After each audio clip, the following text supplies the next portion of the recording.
Hi hello అండి. ఈరోజు ప్రణతీస్ కిచెన్లో చింత చిగురు కడ్డీల కర్రీ అయితే చేస్తున్నాను. చాలా సింపుల్గా చేసుకోవచ్చు. ముందుగా ఒక చిన్న కప్పు చింత చిగురుని అయితే తీసుకోవాలి. చింత చిగురుని నేను చూపించిన విధంగా ఇలా అయితే చేసుకోవాలి. ఈ సీజన్లో వచ్చే చింత చిగురుతోటి ఖచ్చితంగా ట్రై చేయండి. చాలా టేస్టీగా ఉంటుంది ఈ కర్రీ. చూసారు కదా, చింత చిగురుని అయితే ఈ విధంగా అయితే ప్రిపేర్ చేసుకోవాలి. స్టవ్ మీద ఒక కళాయి పెట్టుకొని అందులోకి కడ్డీలను అయితే ఇలా కట్ చేసుకొని వేయించుకోవాలి. ఇవైతే ఒక 50 గ్రామ్స్ అయితే ఉంటాయి. వేయించుకున్న తర్వాత వాటిని అయితే ఒక ప్లేట్లోకి అయితే తీసుకోవాలి. చింత చిగురు కడ్డీల కర్రీ ప్రాసెస్ అయితే చూసేద్దాము. కడ్డీ చేపలను వేయించుకున్న కళాయిని అయితే తీసుకున్నాను నేనైతే. ఆ కళాయిలో 4 పావుల ఆయిల్ అయితే వేసుకోవాలి. మీడియం సైజు ఆనియన్స్ని అయితే ఒక 5-6 తీసుకున్నాను నేనైతే. ఇలా చిన్న ముక్కలుగా కట్ చేసి పక్కకైతే ఉంచుకోవాలి. ఆయిల్ వేడెక్కిన తర్వాత అందులోకి తాలింపు గింజలు, కట్ చేసి ఉంచుకున్న ఆనియన్స్ని మొత్తం వేసి అయితే కలుపుకుంటూ ఉడికించుకోవాలి.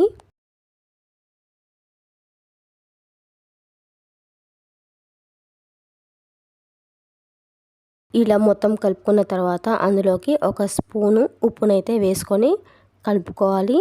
ఉప్పును వేసుకోవటం వల్ల ఉల్లిగడ్డలు అనేవి తొందరగా మగ్గుతాయి. ఇప్పుడైతే మూత పెట్టేసి ఒక 5 నిమిషాలు అయితే ఉడికించుకోవాలి. ఒక 5 మినిట్స్ తర్వాత మూత తీసి చూద్దాం. చూసారు కదా, కొద్దిగా అయితే ఉడికాయి. మధ్యలో మధ్యలో కలుపుకుంటూ ఉడికించుకోవాలి, లేకపోతే అడుగు మాడుతుంది. మధ్యలో మధ్యలో కలుపుకుంటూ ఉడికించుకుంటూ ఉండాలి. ఇలా ఒక 15 మినిట్స్ తర్వాత అయితే చూసారు కదా, ఎర్రగా అయితే ఉడికినాయి. ఇప్పుడు ఇందులోకి వేయించి ఉంచుకున్న కడ్డీలను అయితే వాటర్లో శుభ్రంగా కడుక్కొని అందులో వేసుకోవాలి. వీటన్నిటిని ఒకసారి అయితే కలుపుకొని ఒక 5-6 నిమిషాలు అయితే ఉడికించుకోవాలి. ఇలా ఉడికిన తర్వాత అందులోకి ఒక టేబుల్ స్పూన్ అల్లం వెల్లుల్లి పేస్ట్ కూడా వేసుకోవాలి. ఒక హాఫ్ టీ స్పూన్ అంతా పసుపు కూడా వేసుకొని ఒకసారి కలుపుకొని ఒక 5 నిమిషాలు అయితే ఉడికించుకోవాలి. అల్లం వెల్లుల్లి పేస్ట్ పచ్చివాసన పోయేంత వరకు.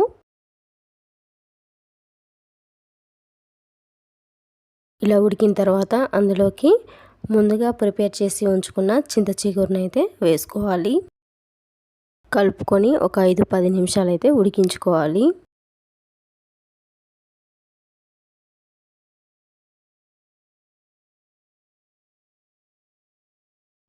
ఒక 5-6 నిమిషాల తర్వాత అందులోకి 4 స్పూన్ల కారం అయితే వేసుకుంటున్నాను.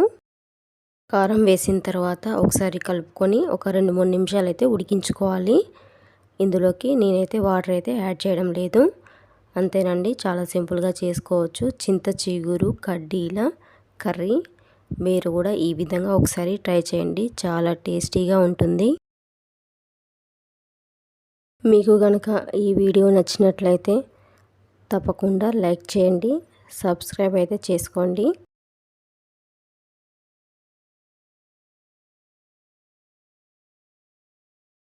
Thank you for watching.